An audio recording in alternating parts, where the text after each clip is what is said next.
Alright, y'all, I'm going to do a very quick episode of Political Fight Club. I'm Robert Durden. I know I told you guys I wasn't going to go after the squad for a little bit because I was giving them time to actually get Medicare for All on a floor vote. But I can't help myself, man. They just keep doing dumb shit.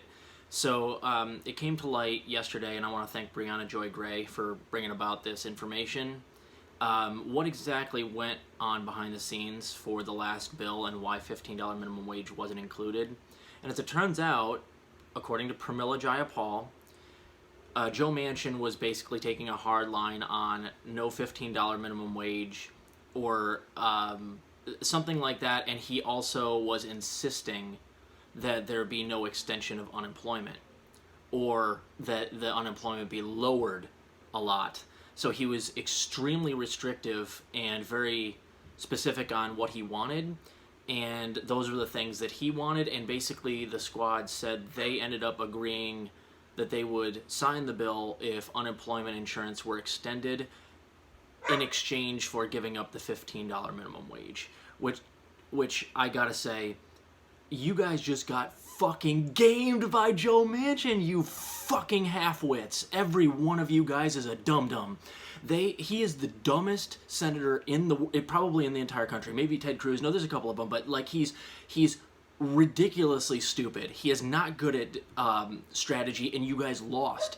And I'm gonna show you what he did that you guys should have done, and then we would have all gotten $15 minimum wage. How about this? You go up to Joe Manchin and you do what he did. You say, oh yeah? You are insisting on these two things? Well, I am going to insist back that we do $1,000 a month or $1,000 a week. You can't do that. You $600 a week. And you insist that we have $15 minimum wage in there. And then you could pick another thing if you wanted to. Go, I want these things in there. What do you have to say to that, Joe Manchin?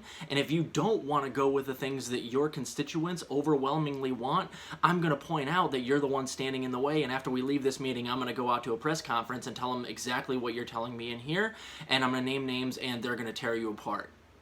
That's how you go in there and you beat Joe Manchin, but of course, they go in there. Joe Manchin is smart enough to shoot for the stars, and he hits the moon. He gets exactly what he wants by aiming high.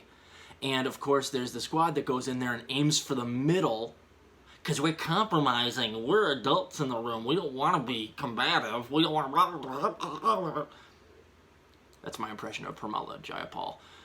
She goes in there and aims for the middle and gives up $15 minimum wage. And then they go, well, she goes, we knew we had a 50-50 shot of getting it because the parliamentarian said this and was standing in the way, and we knew Joe Biden wasn't going to overrule the parliamentarian, and blah, blah, blah, blah, blah, blah, blah, blah, blah. Not my fault, not my fault, not my fault.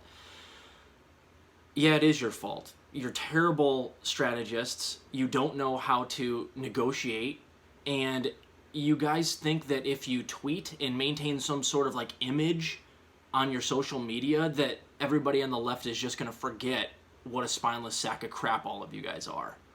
And we're not going to forget. We're not the righties. Like, we're not, we're not going to like forget what happened yesterday.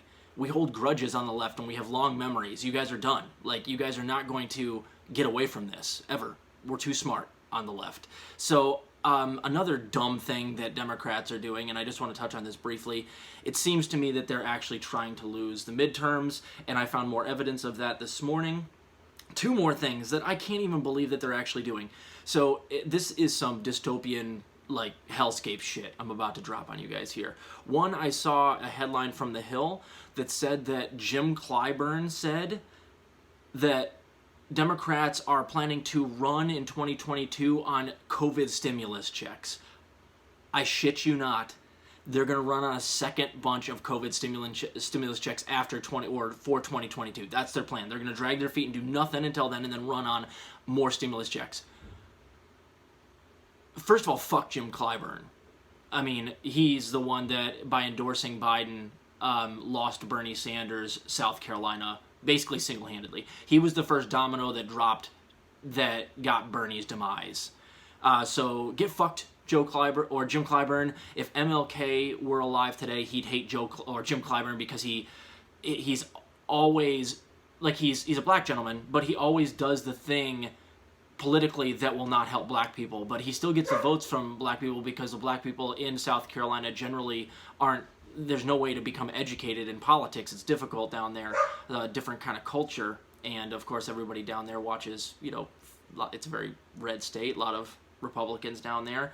So Jim Clyburn routinely sells out other black people to get his career going, and he ended Bernie Sanders' campaign, or was the first domino to fall that led to Bernie Sanders going down. So, and this is so funny that they're saying they're going to run on stimulus checks in 2022. It's like, motherfucker, we just had stimulus checks from you that were a bold-faced lie on what you said you were going to give people right before the Georgia elections. We know you're full of shit. So you're going to run the same thing that we just caught you in a lie on? It's like you're trying to lose.